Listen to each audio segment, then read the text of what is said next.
علیکم، میں آپ کے لیے لے کر آئی ہوں شکاریات سیریز میں ایک اور زبردست کہانی جس کا عنوان ہے عورتوں کا دشمن، اور اس کے مصنف ہیں حیدر رضا بٹ۔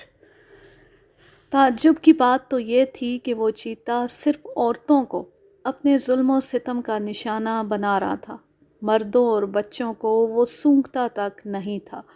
یہ میری شکاری زندگی کا انوکھا مشاہدہ اور تجربہ تھا۔ متاثرہ علاقے کے علاوہ بھی عورتوں میں خوف و ہراس اور بے چینی پھیلی ہوئی تھی۔ مرد الگ پریشان تھے، کسی کی ماں تو کسی کی بیوی، کسی کی بہن تو کسی کی بیٹی چیتے کا شکار ہو چکی تھی۔ اس علاقے میں عورتیں نہ اب ندی سے پانی لانے جاتیں، نہ وہ ہرا اور مہوا چننے باہر نکلتیں، اور نہ ہی وہ ٹھیکیداروں کے آس پاس کے جنگلوں میں کام پر جاتی۔ وہ گھروں میں قید ہو کر رہ گئی تھی۔ عورتیں یوں بھی توہم پرست ہوتی ہیں، اور پھر ہندو عورتوں کا تو کہنا ہی کیا، ان کا مذہب ہے ہی توہم پرستی۔ کوئی اس چیتے کو بدروح قرار دیتا تو کوئی اسے بھوت پریت بتاتا۔ کئی ایک کا یہ بھی خیال تھا کہ منگو نے چیتے کی صورت میں دوسرا جنم لیا ہے اور اپنے قتل کا بدلہ اپنی بیوی رمیا کے علاوہ دوسری عورتوں سے بھی لے رہا ہے۔ کہا جاتا ہے کہ کئی سال قبل منگو کی بیوی رمیا نے کسی دوسرے سے آشنائی کر کے اپنے خاوند منگو کو زہر کھلا کر ہلاک کر دیا تھا، اور اس کی موت کے بعد اپنے چاہنے والے سے شادی رچا لی تھی۔ یہ بھی ایک اتفاقیہ امر تھا کہ چیتے کا پہلا شکار رمیا ہوئی تھی۔ اس سے لوگوں کے اس وہم کو تقویت پہنچتی تھی۔ بہرحال معاملہ جو کچھ بھی تھا، لوگ اس چیتے سے عاجز آ چکے تھے۔ مرد بھی بے حد پریشان تھے۔ انہیں عورتوں کی حفاظت کی فکر کے علاوہ عورتوں کے باہر کے کام بھی خود سر انجام دینے پڑتے تھے۔ عورتوں کے کام پر نہ جانے کی وجہ سے ان کی آمدنی گھٹ گئی تھی اور تنگ دستی کا سامنا تھا۔ اس طرح چیتا سب کے لیے مسلسل عذاب بنا ہوا تھا۔ پاور جھنڈا گاؤں کا ایک گوالا اپنی بیوی اور 2 بھائیوں کے ساتھ اپنے ایک عزیز کی شادی میں شرکت کے لیے دوسرے گاؤں پہاواڑی جا رہا تھا۔ راستے میں چیتا بجلی کی طرح بیل گاڑی پر حملہ آور ہوا۔ سب کے چیخنے چلانے اور شور مچانے کے باوجود بھی گوالے کی بیوی کو دبوچا اور منہ میں دبائے جنگل میں غائب ہو گیا۔ گوالے اور اس کے بھائیوں کو اس نے کوئی ذکر نہ پہنچائی۔ بیچارے چلے تھے خوشی میں شامل ہونے، اور غم کا شکار ہو کے شادی میں شریک ہوئے بغیر روتے دھوتے گھر لوٹ آئے اور گاؤں والوں کو اپنی داستان غم سنائی۔ وہ غریب بھی کیا کرتے، ہمدردی کے 2 بول بول کر چپ ہو گئے۔ یہ واقعہ کوئی نیا نہ تھا۔ اس سے قبل رمیا، سموتی، بسنتی، جھلکو، ماروا اور کئی دوسری عورتیں اس چیتے کی نظر ہو چکی تھی۔ چیتے کو ختم کرنے کی سب کوششیں ناکام تھیں، اس لیے کہ وہ مردوں پر حملہ آور نہ ہوتا بلکہ انہیں دیکھ کر ہی کنی کترا جاتا۔ وہ تو صرف عورتوں کا رسیہ تھا، ان کی تلاش میں رہتا اور بڑی جستجو کے بعد ڈھونڈ کر انہیں بڑے چاؤ سے ختم کر کے اپنی فتح کا جشن مناتا۔ مزے کی بات تو یہ تھی کہ اس کے ہر شکار کی لاش دستیاب ہو جاتی، اور وہ بھی اس حالت میں کہ چیتے کی درندگی اس سے بالکل ظاہر نہ ہوتی۔ اس سے یہ نتیجہ اخذ کیا گیا کہ چیتا کسی خاص جذبے کے تحت عورتوں کو صرف مارتا ہے، کھاتا نہیں ہے۔ یہ بھی ایک عجیب معمہ تھا، سمجھ سے بالاتر۔ اس بارے میں اندازے اور قیافے ہی لگائے جا سکتے تھے، کوئی بات پکی اور ٹھیک طور سے نہیں کی جا سکتی تھی۔ چیتے کی تلاش جاری تھی، مگر تلاشیں بسیار کے باوجود بھی کسی شکاری کا اس سے سامنا نہ ہوا۔ ہر کوشش ناکام ثابت ہونے پر شکاری بھی چپ ہو کر بیٹھ گئے۔ آخر وہ بھی کیا کرتے، جب چیتے سے سامنا ہی نہ ہوا تو وہ کسے مارتے۔ یوں تو چیتا بڑا چالاک، مکار، دھوکے باز اور کینہ پرور ہوتا ہے، مگر یہ ان اوصاف میں اپنے ساتھیوں سے کچھ زیادہ ہی تھا۔ اس علاقے میں سانبھر اور چیتل با افراد تھے۔ ان کے شکار کے لیے میں کبھی کبھی جایا کرتا تھا، اس لیے وہاں کے لوگ مجھے اچھی طرح جانتے پہچانتے تھے۔ جب حالات زیادہ بگڑنے لگے اور علاقے کے لوگوں کا جینا دوبھر ہونے لگا تو ان کا ایک وفد میرے پاس آیا اور انہیں اس بلا سے نجات دلانے کی درخواست کی۔ میں اپنے جنگلات کے کاروبار میں زیادہ مصروف تھا، اس لیے فوراً ان کے ساتھ نہ جا سکا۔ جلد آنے کا وعدہ کر کے انہیں رخصت کر دیا۔ میں جس قصبے میں رہتا تھا وہاں ایک سردار جی تھے۔ نام تو ان کا اودھم سنگھ تھا، مگر انہوں نے کبھی اودھم نہیں مچایا تھا۔ جنگلات کی ٹھیکیداری کرتے اور ایک عدد شیر مارنے کی ڈینگیں ہانکا کرتے تھے۔ اس مرے ہوئے شیر کی ان کے پاس متعدد تصویریں تھیں، جن میں وہ رائفل لیے کہیں شیر پر سوار اور کہیں اس کے پاس بیٹھے اور کھڑے نظر آتے تھے۔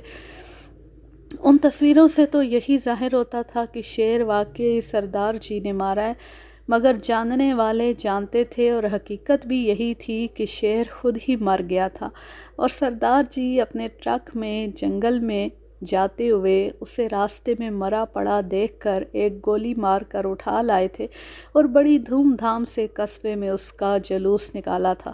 سردار جی آخر سردار جی تھے، انہوں نے یہ نہ سوچا کہ بغیر پرمٹ کے شیر مارنا جرم ہے، اور وہ مردہ شیر کا جلوس نکال کر اپنے جرم کی تشہیر کر رہے۔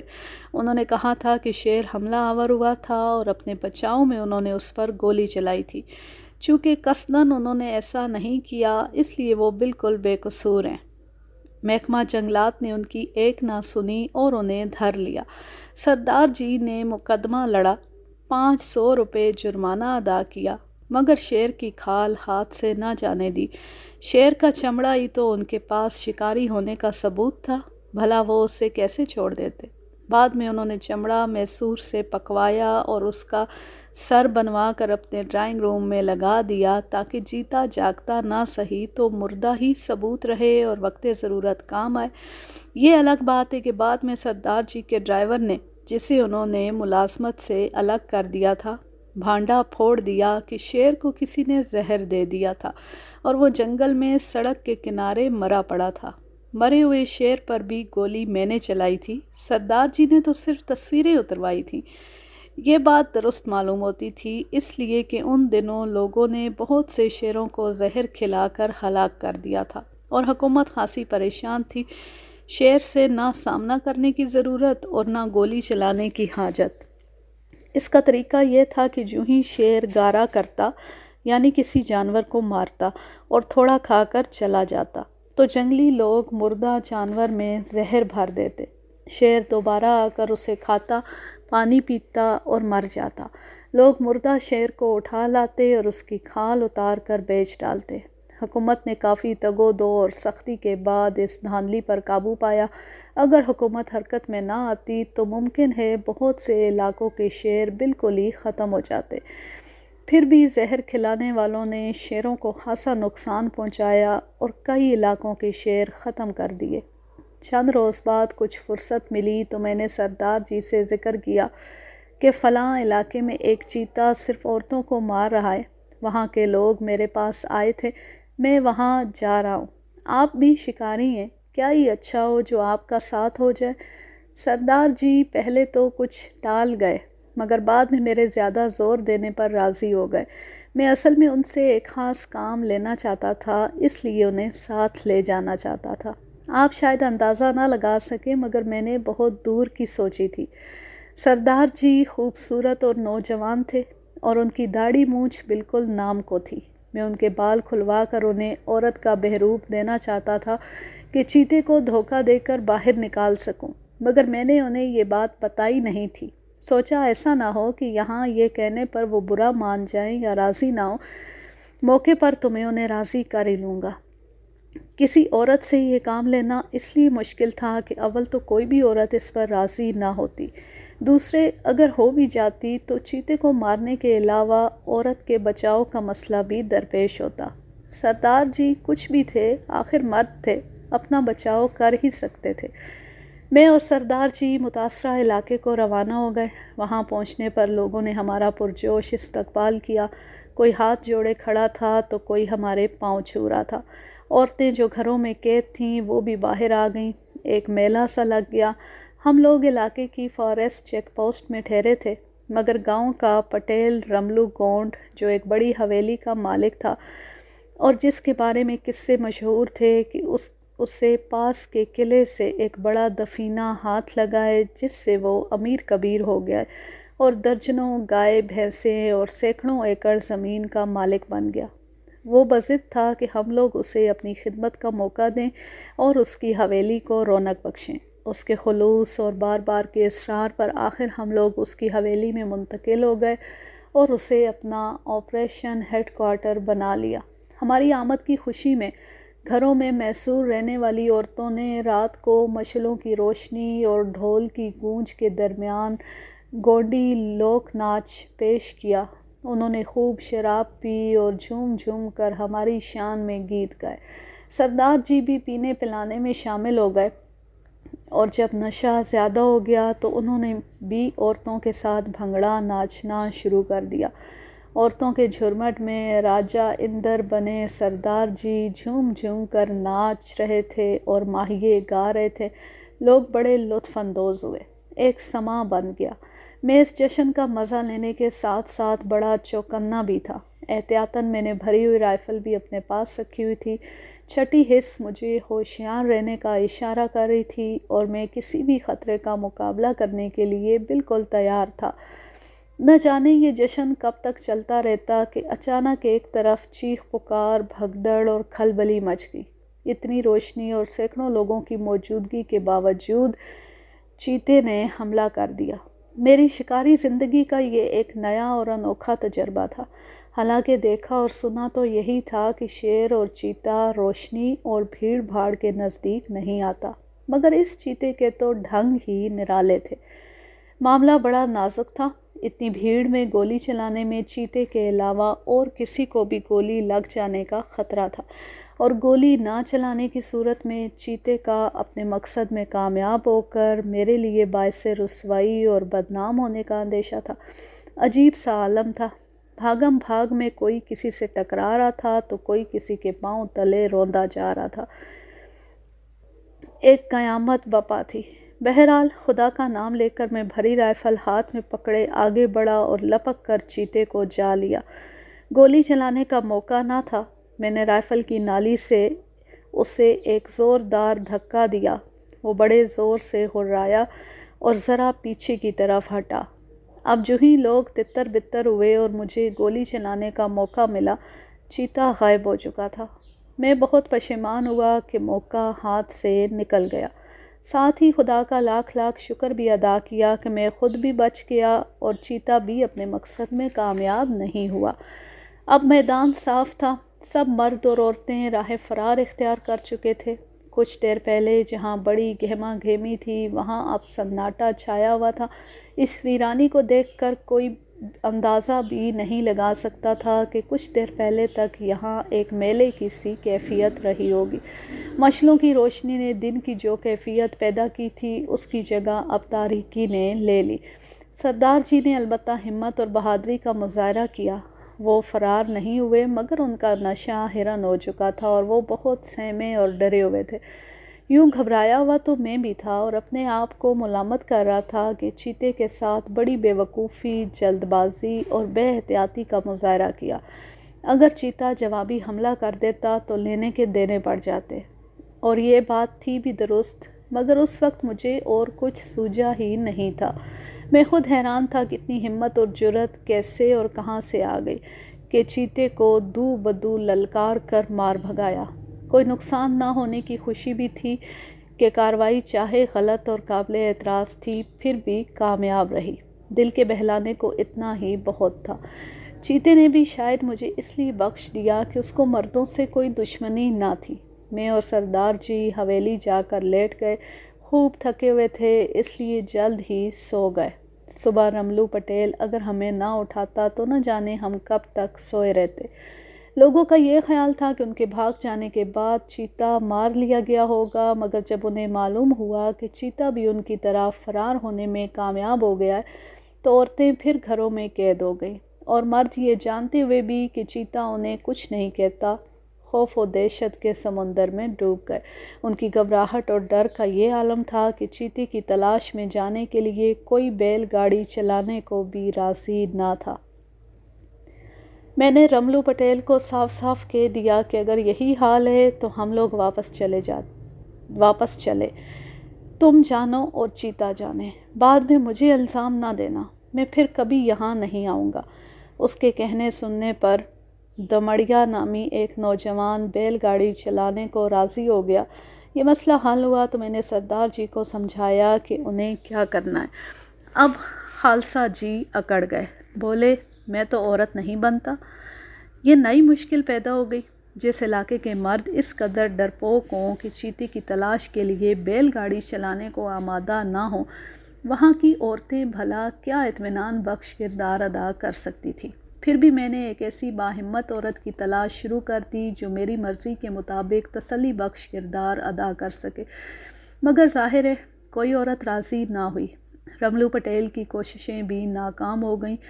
ادھر سے ناکامی کے بعد میں نے پھر سردار جی کی طرف رجوع کیا، انہیں بہت سمجھایا بجھایا کہ یہ ایک نیکی کا کام ہے، عوام کی بھلائی کی خاطر عورت بننے میں کوئی مذائقہ نہیں، آپ آخر مرد ہیں، مرد ہی رہیں گے۔ خدا خدا کر کے سردار جی راضی ہو گئے۔ میں نے سکون اور چین کی سانس لی اور رملو پٹیل سے ساڑی اور بلاؤز منگوایا۔ سردار جی کو ساڑی اور بلاؤز پہنانے کے بعد ان کی ہلکی داڑھی مونچھ چھپانے کے لیے ان کے چہرے پر تھوڑی تھوڑی توے کی سیاہی مل دی۔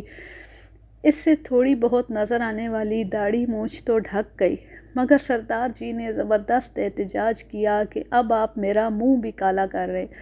میں نے سردار جی کے احتجاج کی کوئی پرواہ نہ کی، ان کی پگڑی اتار کر ان کے بال بکھیر دیے تو باخدا وہ بالکل عورت معلوم ہونے لگے۔ میں نے ان کی ٹھوڑی ذرا اوپر اٹھا کر کہا، میری جان ذرا میری طرف تو دیکھو۔ اب یقین مانیں سردار جی سچ مچ شرما گئے، شاید وہ کردار میں ڈوب کر اپنے آپ کو عورت ہی تصور کرنے لگے تھے۔ میں بہت خوش تھا کہ چلو ایک مرحلہ تو طے ہوا، خدا نے چاہا تو کامیابی اور کامرانی قدم چومے گی۔ یہ معلوم نہ تھا کہ قدرت میری خوشیوں پر مسکرا رہی ہے اور اسے کچھ اور ہی منظور ہے۔ میں اور سردار جی بھری ہوئی رائفلیں لیے بیل گاڑی میں بیٹھ گئے۔ رملو پٹیل نے اپنی نیک خواہشات اور ہماری کامیابی کی دعاؤں کے ساتھ ہمیں خدا حافظ کہا۔ دمڑیا نے بیل گاڑی ہانکنی شروع کی۔ میں اور سردار جی بڑے محتاط اور چوکنے بیٹھے تھے۔ گاڑی چلتی رہی، راستہ کٹتا رہا، مگر منزل اس کا کوئی پتہ نہ تھا۔ ہم امید کا دامن تھامے چلے جا رہے تھے۔ صبح سے دوپہر اور پھر شام ہو گئی، مگر عورت کا رس یا چیتا تلاش پر بھی کہیں نہ ملا۔ واپسی کے وقت ہم نے 2 چیتل مار لیے، ایک کو میں نے حلال کر لیا اور دوسرے کا سردار جی نے جھٹکا کر دیا۔ شام ڈھلے ہم اپنے ہیڈ کوارٹر واپس آ گئے اور رملو پٹیل کو سارے دن کی سرگزشت کہہ سنائی۔ کوئی اور موقع ہوتا تو گوشت کے لیے لوگوں کی بھیڑ لگ جاتی، ایک پر ایک گرتا اور ہر آدمی زیادہ سے زیادہ گوشت کا مطالبہ کرتا، مگر رات کی دہشت ابھی تک باقی تھی، اس لیے خبر لگنے کے باوجود کم ہی لوگ گوشت لینے آئے۔ بہرحال سردار جی اور میں نے الگ الگ اپنے چولہے جلا لیے، اس لیے کہ وہ تھے جھٹکے والے اور میں ٹھہرا حلال والا۔ حلال کا گوشت کھانے کے لیے میں نے انہیں بہت آمادہ کیا، مگر وہ راضی نہ ہوئے۔ ان کے نزدیک حلال کا گوشت حرام اور جھٹکے کا گوشت حلال تھا۔ ظاہر ہے میرا خیال اس کے بالکل برعکس تھا، اس لیے الگ الگ ہانڈیاں چڑھا دی گئیں اور اپنی اپنی قابلیت اور تجربے سے ہم لوگوں نے گوشت پکا کر خوب سیر ہو کر کھایا۔ آپ جانتی ہیں اپنے ہاتھ کی پکائی ہوئی ہانڈی کتنا مزہ دیتی ہے، لطف آ گیا۔ رات کو ادھر ادھر کی ہانک کر ہم لوگ سو گئے اور صبح اٹھ کر پھر اپنی مہم پر روانہ ہو گئے۔ جاتے ہوئے بقیہ گوشت رملو پٹیل کے حوالے کر دیا کہ اسے لوگوں میں تقسیم کر دے۔ صبح جانا، دن بھر گھومنا، شام کو لوٹ آنا، یوں ہی ایک ہفتہ گزر گیا۔ سردار جی روز صبح عورت بنتے اور رات کو پھر مرد بن جاتے، مگر نتیجہ کچھ نہ نکلا۔ تلاشیں بسیار کے باوجود بھی چیتے سے سامنا نہ ہوا۔ میں اپنے کاروبار کو مزید نظر انداز نہیں کر سکتا تھا۔ سردار جی بھی کاروباری آدمی تھے، وہ بھی اور زیادہ نہیں رک سکتے تھے، اس لیے ناکام اور مایوس ہم لوگ لوٹنے کی تیاریاں کرنے لگے۔ اس دوران کوئی واردات نہ ہوئی، اس لیے لوگ بھی کچھ مطمئن سے ہو گئے تھے۔ خیال یہ تھا کہ چیتا اس علاقے سے کہیں دور نکل گیا ہے، یا ہو سکتا ہے وہ بھی کسی کے زہر کی نظر ہو گیا ہو۔ بہرحال لوگوں کا کھویا ہوا چین و سکون واپس آ رہا تھا، امن و امان بحال ہو رہا تھا۔ اب تو گاہے بگاہے عورتیں بھی باہر نکلنے لگی تھیں۔ لوگوں کے اس اطمینان کو دیکھتے ہوئے ہم لوگ کامیاب نہ ہو سکنے کے باوجود مطمئن ہو گئے کہ چیتا مارا نہ گیا تو کیا ہوا، وارداتیں تو بند ہو گئیں۔ ہماری واپسی کے وقت گاؤں کے مرد اور عورتیں اکٹھے ہو کر ہمیں الوداع کہہ رہے تھے، مگر ان میں وہ گرم جوشی نہیں تھی جو انہوں نے ہماری آمد پر ظاہر کی تھی۔ اپنے قیام کے دوران ہم لوگ گاؤں کے لوگوں کو روز گوشت کھلانے کے علاوہ اور کچھ بھی نہ کر سکے۔ سردار جی کا اصرار تھا کہ ان کی عورت بننے کا قصہ اپنے قصبے میں کسی کو ہرگز نہ بتایا جائے، ورنہ وہ تمسخر کا نشانہ بن جائیں گے۔ میں نے ان سے وعدہ کیا کہ کسی کو معلوم نہیں ہوگا۔ ہم لوگ واپس پہنچ کر اپنے اپنے کاروبار میں لگ گئے۔ مجھے کبھی کبھی چیتے کا خیال ضرور آتا اور اس کے مارے نہ جانے پر افسوس بھی ہوتا تھا۔ اس بات کو زیادہ عرصہ نہیں گزرا تھا کہ پھر چیتے کی وارداتوں کی خبریں آنے لگیں۔ برسات کا موسم قریب تھا۔ اس سے قبل مجھے اپنے جنگلوں کا کام ختم کرنا تھا، اس لیے میں نے چیتے کی خبروں میں کوئی دلچسپی نہ لی۔ پھر برسات کا موسم شروع ہو گیا۔ ندی نالوں میں طوفانی آ گئی۔ یوں بھی برسات میں متاثرہ علاقے تک پہنچنا مشکل تھا، اس لیے بات آئی گئی ہو گئی۔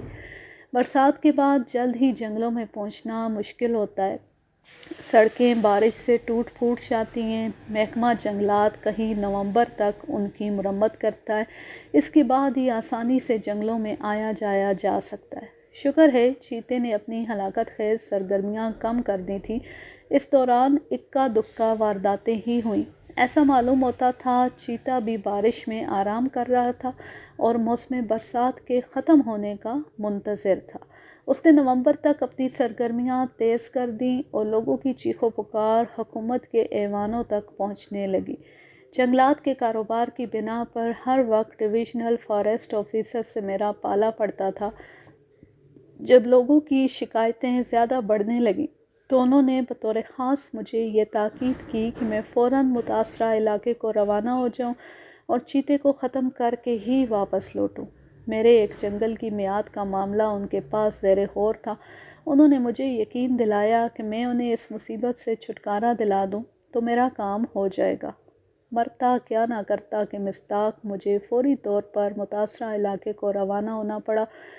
روانگی سے قبل میں نے سردار جی سے بھی ساتھ چلنے کی درخواست کی، مگر وہ لاکھ کہنے سننے پر بھی رضامند نہ ہوئے۔ مجبوراً میں اکیلا ہی روانہ ہو گیا۔ علاقے میں پہنچ کر میں نے پھر رملو پٹیل کی حویلی کو آپریشن ہیڈ کوارٹر بنا لیا۔